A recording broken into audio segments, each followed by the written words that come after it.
कहो ए सखी। का हो? अरे तुम्हारे मनसेधु कहाँ बाड़े, कभी दिखाई ना देले। तू काहे पूछा तारू हो? अरे जब दिखाई ना दिए तो पूछब ना। अब उनका के हम ऐसा जगह रखी ले कि क्यों खोजे तबो ना पाई। काहे हो? सुनो सुनावा।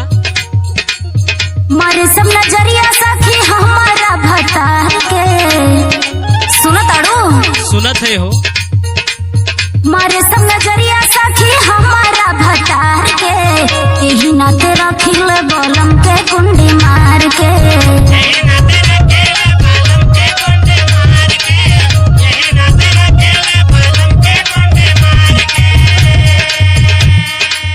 मारे सब नजरिया सखी हमारा भतार के, मारे सब नजरिया सखी हमारा भतार के, यही नाते रखिल बलम के कुंडी मार के।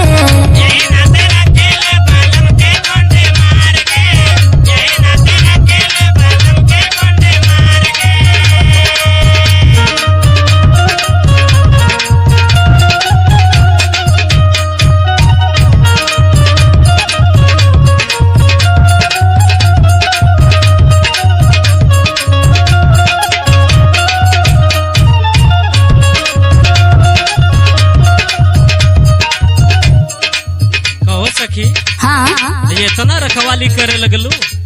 आ काहे करी लई हो? सुना सुनावा। हमारे बलम के सुघर सुरतिया,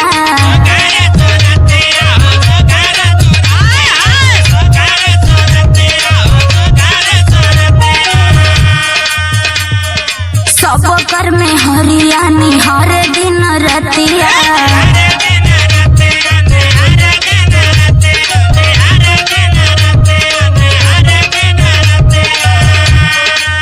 बुझलू का हो? हमारे बलमुआ के सुघर सुरतिया, सब कर में हरियाणी हर दिन रतिया। अब का करी ले और सुना सुनावा। तो नामा झराइले हम हर एतवार के, तो नामा झराइले हम हर एतवार के, यही नात रखिले बलम के कुंडी मार के।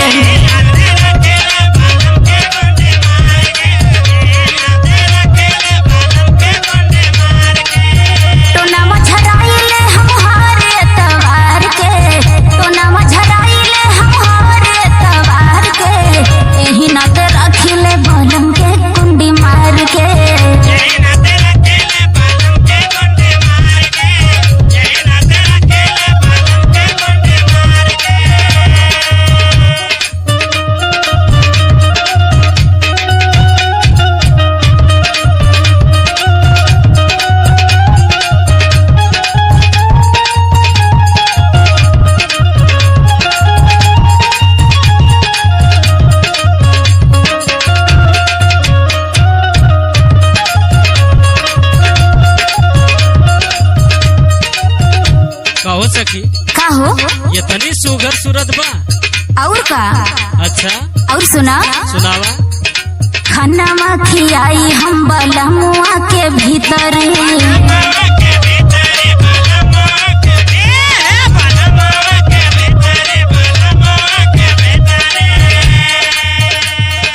बहरे जब नी करे तो हम संगे नी करे।